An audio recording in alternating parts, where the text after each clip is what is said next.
हरि ओम। अब हम सभी लोगों के समक्ष है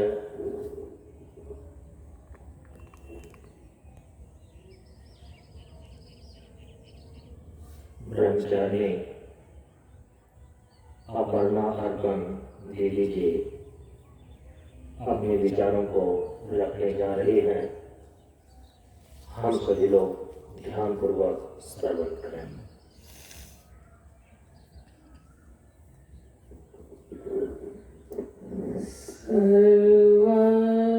श्रुते शिरोरत्न विराजतकुण्डाम्बुजः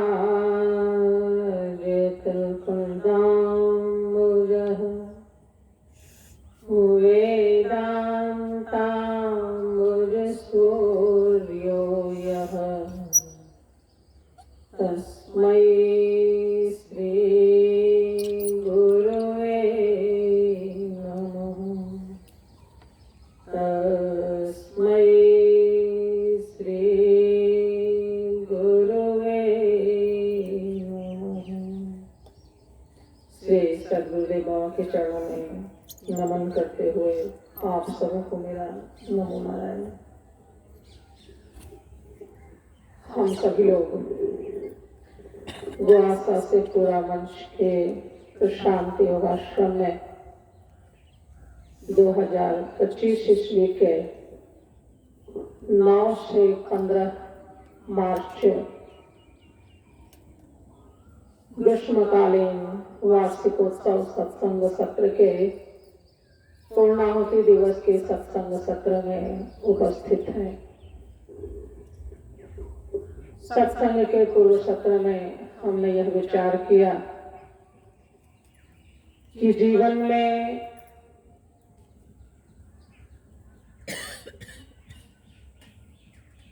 संतोष रूपी वृत्ति के उपस्थिति से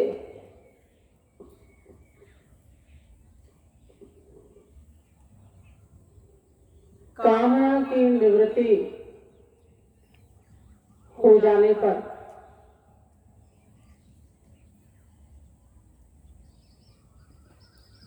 मनुष्य अपने जीवन में उस आनंद उल्लास को प्राप्त कर सकता है। परम पूज्य प्रशांत गुरु बाबा ने तत्व और गुण वंदना में निर्देश किया, धीरज ध्येय निष्काम है, संतोषम आधारम। बुद्धि में धैर्य की आवश्यकता, धीरज की आवश्यकता तब तक होती है जब तक कि हमारे अंदर कामना है। यदि कामना को शिथिल कर दिया जाए, संतोष रूपी वृत्ति को प्रतिष्ठित कर लिया जाए,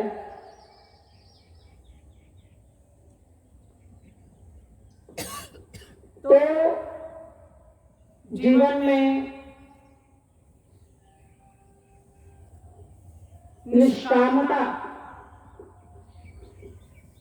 की प्राप्ति हो जाती है।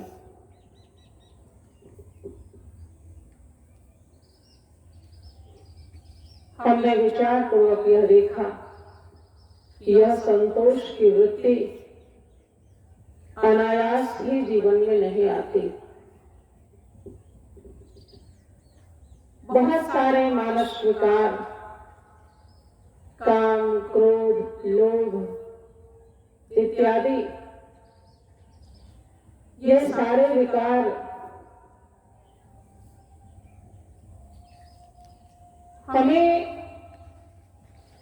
संतोष रूपी वृत्ति को प्राप्त करने में बाधक बनते हैं। हमने यह विचार किया कि जिसके जीवन में संतोष रूपी वृत्ति नहीं है, वह व्यक्ति जीवन में दरिद्रता को प्राप्त होता है। हमारा शास्त्र कहता है, को वा दरिद्रः दरिद्र कौन है, कहा यश विशाल तृष्णा। जिसके भीतर मुझे और कुछ प्राप्त हो जाए, और कुछ प्राप्त हो जाए, ऐसी वृत्ति बनी रहे। मुझे ये प्राप्त नहीं है, मुझे ये प्राप्त नहीं है, ये प्राप्त करना है। एक अभाव की वृत्ति जिस किसी के जीवन में है, चाहे वह जीवन में कितना ही धनी हो, कितना ही विद्वान हो, कितना ही बलवान हो, हमारा शास्त्र कहता है कि वह व्यक्ति जीवन में दरिद्र है। इस दरिद्रता की निवृत्ति तो संतोष रूपी वृत्ति के उपस्थित होने पर ही हो पाती है। और जब संतोष रूपी वृत्ति जीवन में आती है तो कहा कि उसके जैसा कोई सहनसाह नहीं। जब आवे संतोष धन, सब धन धूल समान।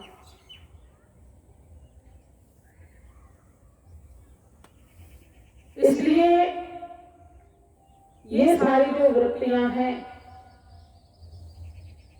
काम, क्रोध, लोभ इत्यादि, इसकी निवृत्ति किसी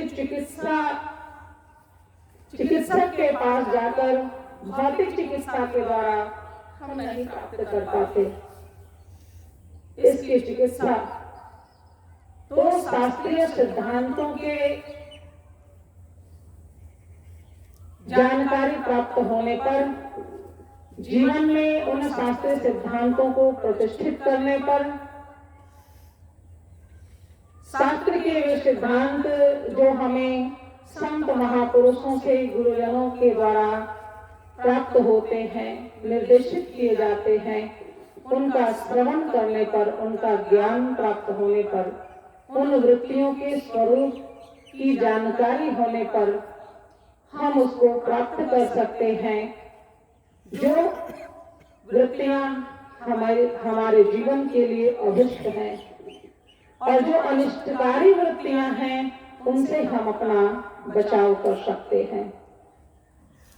और इस ज्ञान को प्राप्त करने के लिए संत महापुरुषों का सानिध्य, सत्संग का श्रवण, गुरुजनों का जीवन में निर्देश का पालन करना, ये सारी चीजें आवश्यक हो जाती हैं। और इसीलिए हम लोक परंपरा से और वेद परंपरा से सत्संग के महत्व को हमारे जीवन में प्रतिष्ठित किया जाता है कि सत्संग का जो महत्व है, इसको जानकर हम अपने जीवन में अभिष्ट को प्राप्त कर सकें। संत महापुरुषों का सानिध्य जीवन में हमेशा अनुकूलता को ही देगा, ऐसी अपेक्षा नहीं रखनी चाहिए। संत महापुरुषों का सानिध्य जीवन में प्रतिकूल परिस्थितियों में भी, उन परिस्थितियों से जो संघर्ष करने की क्षमता है, उन परिस्थितियों में भी अपने चित्त वृत्ति को संयमित करने की जो क्षमता है, वह क्षमता हमें प्रदान की जाती है, न कि परिस्थितियों का परिवर्तन कर दिया जाता है। हम यदि अपने शास्त्र ग्रंथों को देखें तो हम देखते हैं कि भगवान राम के जीवन में गुरु वशिष्ठ ब्रह्मनिष्ठ संत महापुरुष का सानिध्य प्राप्त था। वशिष्ठ जैसे ब्रह्मर्षि अयोध्या के राजगुरु थे, भगवान श्री राम के मार्ग निर्देशक थे, किंतु वह भी अयोध्या में आने वाली परिस्थितियों को नहीं रोक सके, भगवान का वनवास नहीं रोक सके, राजा दशरथ की मृत्यु नहीं रोक सके। लेकिन उन परिस्थितियों में जो उनका निर्देश था, भगवान का जो कर्तव्य था, उन सबका चरित्र अध्ययन करने पर हमारे जीवन के लिए वह एक प्रेरणादायक सिद्ध होता है। गुरु वशिष्ठ कहते हैं, सुनहु भरत भावी प्रबल, बिलखि कहनि मुनिनाथ। गुरु वशिष्ठ श्री भरत जी को सांत्वना देते हैं, हानि लाभ जीवन मरणा, यस अपजस विधि हाथ। ये तो हमारे प्रारब्ध का परिणाम है कि जीवन में परिस्थितियों की प्राप्ति होती है, लेकिन उन परिस्थितियों को हम किस प्रकार से देखते हैं, यह दृष्टि हमें शास्त्रीय सिद्धांतों की जानकारी पर प्राप्त होती है, गुरुजनों के निर्देश से प्राप्त होती है, संत महापुरुषों के द्वारा प्राप्त सत्संग से प्राप्त होती है कि हम परिस्थितियों को किस प्रकार से देखते हैं। भगवान राम को वनवास मिला, लेकिन भगवान राम की दृष्टि में वह वनवास पिता दिन मोहि कानन राजो, यह दृष्टि वनवास के प्रति है भगवान श्री राम की। दूसरी दृष्टि है कि मैं कहूं दर्श तुम्हार प्रभु, मुझे संतों का दर्शन करने का लाभ प्राप्त हुआ, यह मम पुण्य प्रभाव, यह मेरे पुण्य का प्रभाव है। पिता की आज्ञा का पालन करने का अधिकार मुझे मिला, कर्तव्य मुझे मिला और मैंने इसका पालन किया।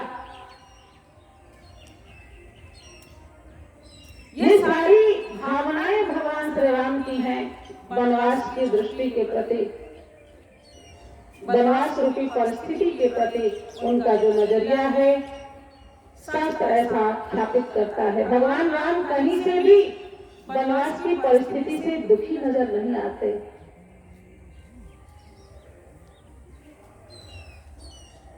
हमें अपने इतिहास ग्रंथों से, अपने धर्म शास्त्रों से यह प्रेरणा लेनी चाहिए कि किस प्रकार से महापुरुषों ने, भगवान ने अवतार लेकर जीवन में प्रतिकूल परिस्थितियों के प्रति अपने दृष्टिकोण को दर्शाया है।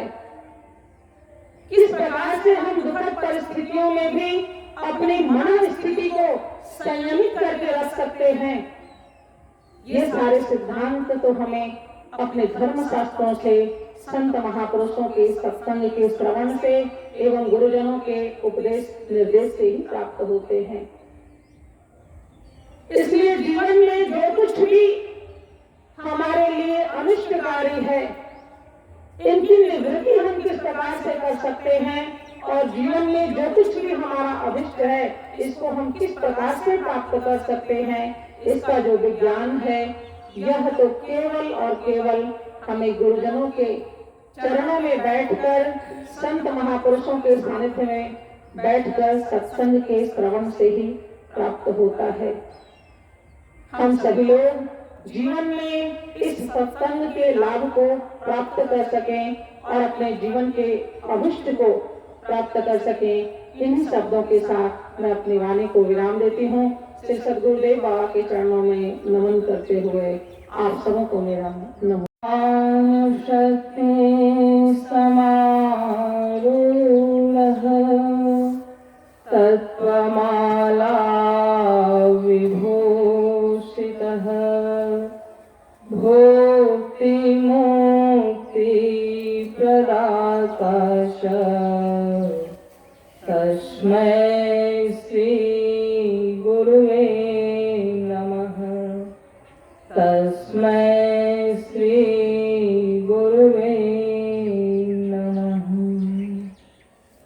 परम पूज्य आराध्य श्री सद्गुरुदेव बाबा के चरणों में नमन करते हुए आप सबों को एक साथ नमो नारायण। हम सभी लोग 27वें ग्रीष्मकालीन वार्षिकोत्सव जो गोआशा मंच प्रशांत योग आश्रम में आयोजित है सप्त दिवसीय सत्संग समारोह में हम सभी लोग उपस्थित हैं।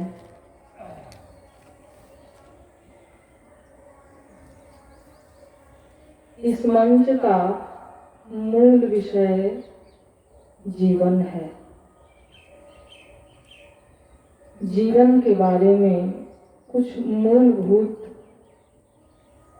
प्रश्नों पे, कुछ बिंदुओं पे हम विचार कर लेते हैं। परम पूज्य प्रशांत गुरुदेव बाबा के द्वारा स्थापित यह ज्ञान मार्ग सत्संग, यह मंच का मूल विषय, जैसा कि हम सभी लोग जानते हैं कि इस मंच का मूल विषय जीवन है।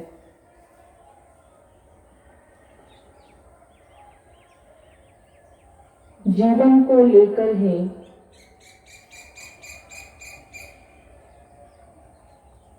सृष्टि की संरचना हुई है। जीव का जो अभुक्त कर्म है, इसे एक शब्द में हम कह सकते हैं भोग। भोग और अपवर्ग की सिद्धि के लिए इस सृष्टि और जगत की संरचना हुई है।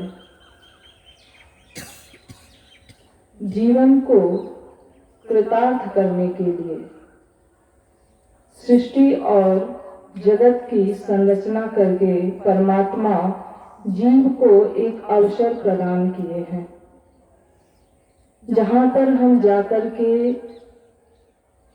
या तो हम भोग को सिद्ध कर पाते हैं या अपवर्ग अर्थात जिसे हम मोक्ष की सिद्धि भी कहते हैं।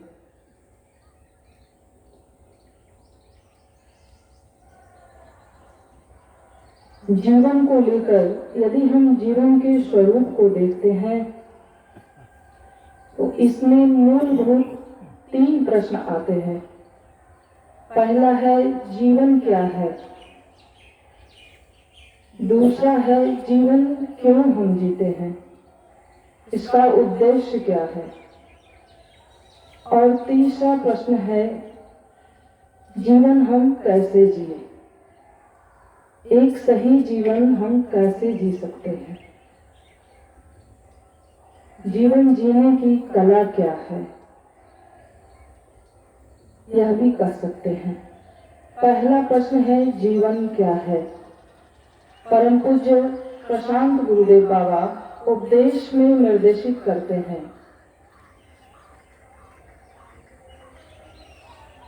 कि जीवन को लेकर, जीवन तत्व पे जब हम विचार करते हैं तो 3 धरातल से देखते हैं। एक सामान्य धरातल जो स्थूल स्तर पे है, दूसरा सूक्ष्म स्तर पे जब हम देखते हैं, जीवन तत्व का जब हम विचार करते हैं, स्थूल से वह सूक्ष्मता की ओर जब हमारा चिंतन और विचार जाता है, तब उस समय जीव की संज्ञा साधक हो जाती है या जिज्ञासु हो जाती है। और तीसरा स्तर है जब हम जीवन तत्व का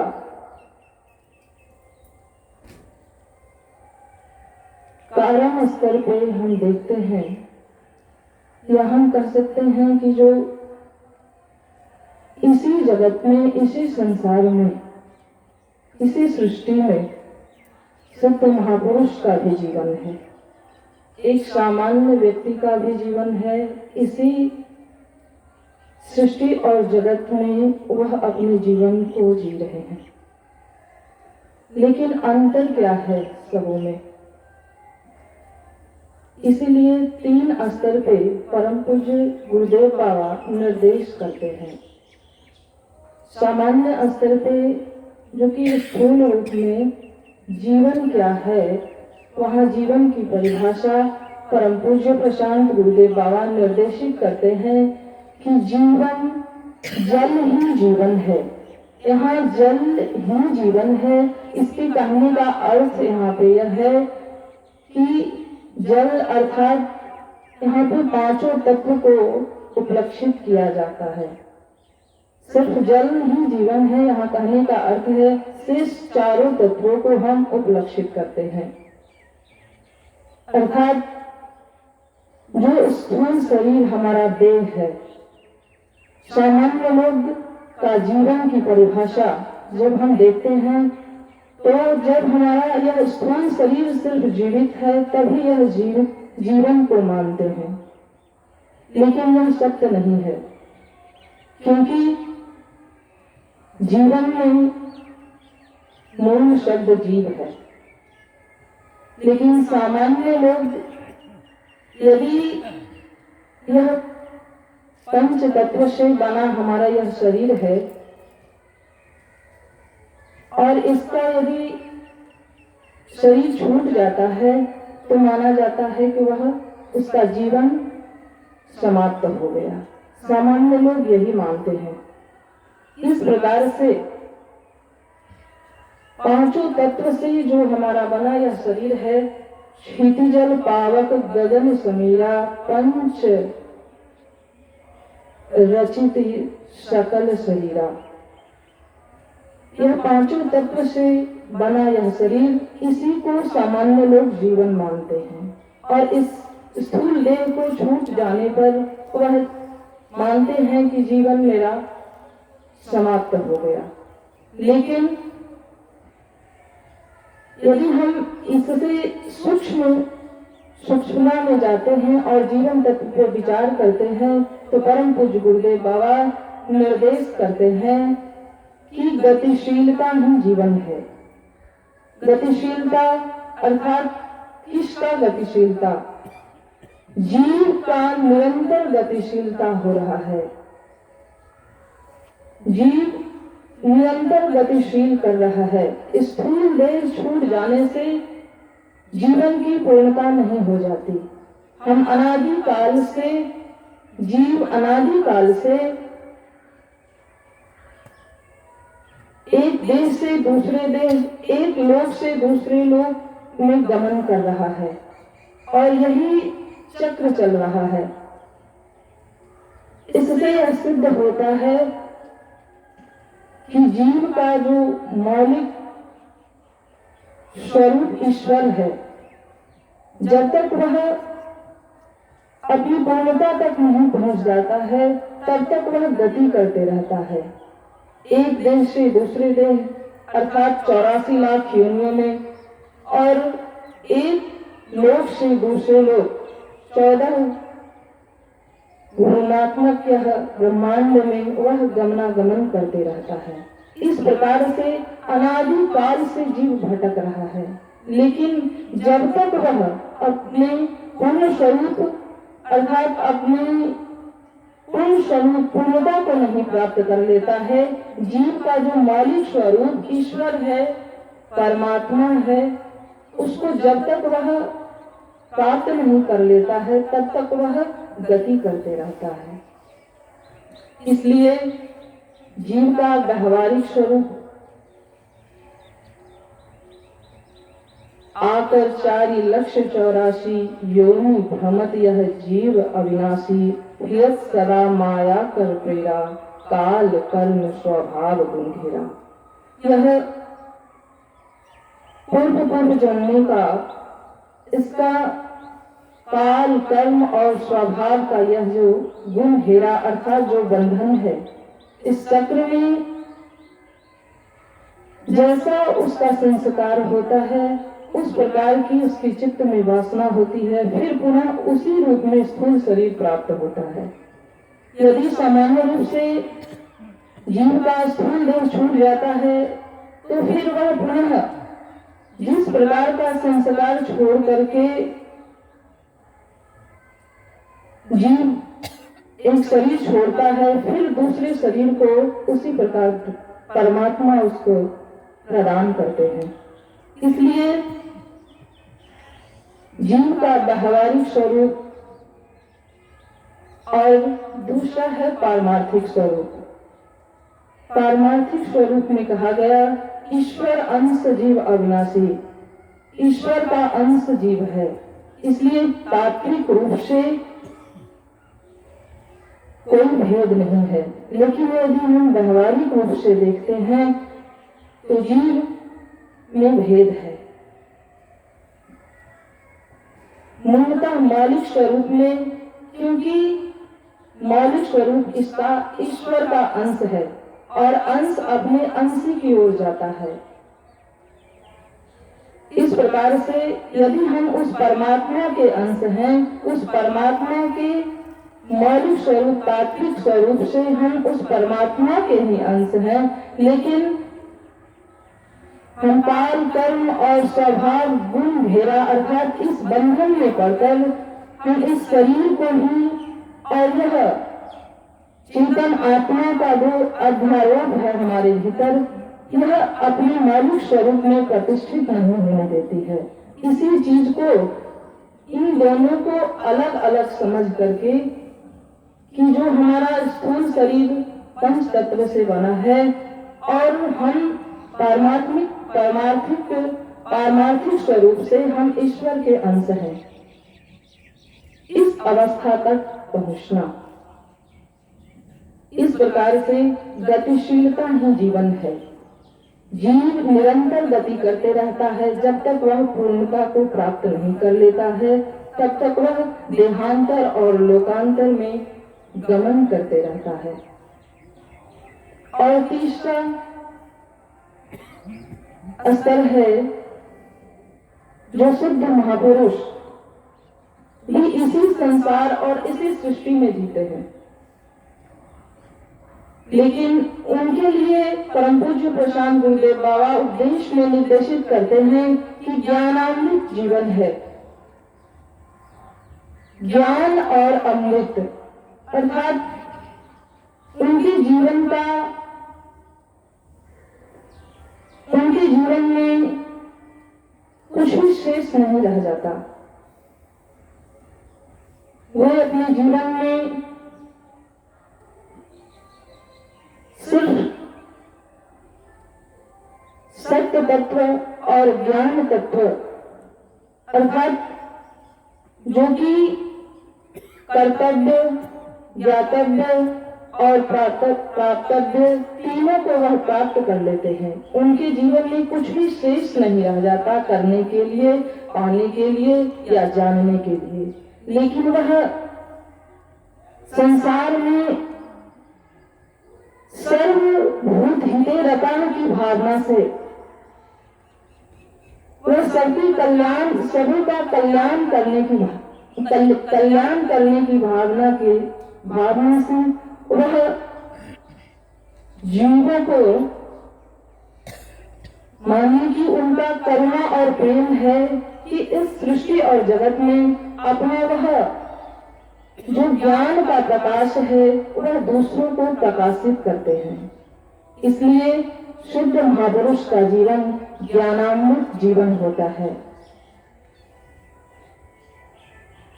इस प्रकार से तीन धरातल पे जीवन क्या है परम पूज्य गुरुदेव बाबा निर्देश करते हैं। और हम दूसरा प्रश्न है जीवन क्यों जीते हैं, सामान्य लोग जीवन क्यों जीते हैं। सामान्य लोग जीवन जीने का उद्देश्य उनका रोटी, कपड़ा और मकान होता है, अर्थोपार्जन और कामोपभोग के लिए जीते हैं। सामान्य लोग आप यही समझ सकते हैं कि सिर्फ जिनकी सामान्य एकदम चेतना होती है, जो समझते हैं कि बस हम जीते हैं सिर्फ भोग को भोगने के लिए, खाने पीने के लिए, इस तरह की उनके भीतर भावना होती है। और जो इससे सूक्ष्म धरातल के लोग होते हैं, जीव होते हैं, जो यह जान जाते हैं कि यह जीवन हमारा सिर्फ देह नहीं है, स्थूल देह नहीं है, जीव का पूर्ण स्वरूप ईश्वर है और वहां तक पहुंचने के लिए वह प्रयत्न करते हैं, जिसकी संज्ञा साधक या जिज्ञासु हो जाती है। वो लोग जीवन जीने का उनका उद्देश्य होता है अपने जीवन को सद्गति, उत्तम गति और परम गति को प्राप्त करने के लिए जो जो विधा बतलाई गई है और संयम नियम के द्वारा वह जीते हैं। इस प्रकार से हम सब लोग जीवन जीने का जो साधक का उद्देश्य है वह सिर्फ एक सामान्य धरातल पे स्थूल देह को लेकर के नहीं जीते। वह पहले ही जान गए हैं कि जीव का निरंतर गतिशीलता का नाम जीवन है और यह जब तक अपने पूर्ण स्वरूप ईश्वर को प्राप्त नहीं कर लेता है तब तक यह देहांतर और लोकांतर में गमन करते रहेगा। इसलिए वह पूर्ण स्वरूप ईश्वर को प्राप्त करने के लिए उसी की ओर हमारी कैसी गति होगी, परम गति कैसे होगी, सद्गति कैसे होगी, उस तरफ अपने जीवन को जीने का उस तरह का उद्देश्य रखते हैं और उस तरह का जीवन असल है जो शुद्ध महापुरुष का जीवन है, जो कि अपने जीवन में हर चीज को जीव का मूल स्वरूप जो मौलिक स्वरूप है वहां तक वह जान लिए हैं और अपने आप का जीव का जो मौलिक स्वरूप है उसका बोध कर लिए हैं। उनके लिए जीवन जीते हैं वह सर्वभूत हितैषी की भावना से सभी की कल्याण करने के लिए वह जीवन जीते हैं।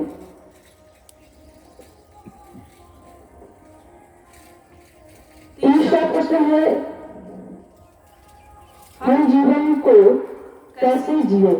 इसलिए परम पूज्य प्रशांत गुरुदेव बाबा उपदेश में सामान्य रूप से सभी मानव जाति के लिए पूरे विश्व मानव जाति के लिए घोषणा करते हैं कि जीवन धाराएं चले साधन संयम योग से। लेकिन हम सभी लोग अभी तीन धरातल पे देख चुके हैं कि जीवन जीने का जीवन क्या है और जीवन क्यों हम जीते हैं, सामान्य रूप से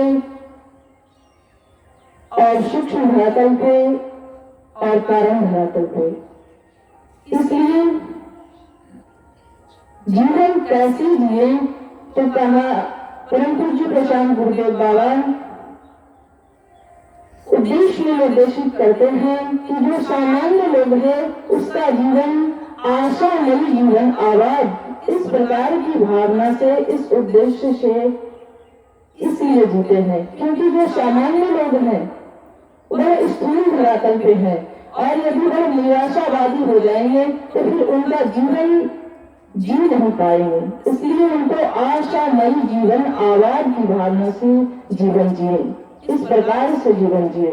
और जो साधक प्रवृत्ति के जो सूक्ष्म धरातल पे हैं, जो कि साधक या जिज्ञासु हैं, उनके लिए जीवन जीने का उद्देश्य जीवन कैसे जिए तो परम पूज्य गुरुदेव बाबा निर्देशित करते हैं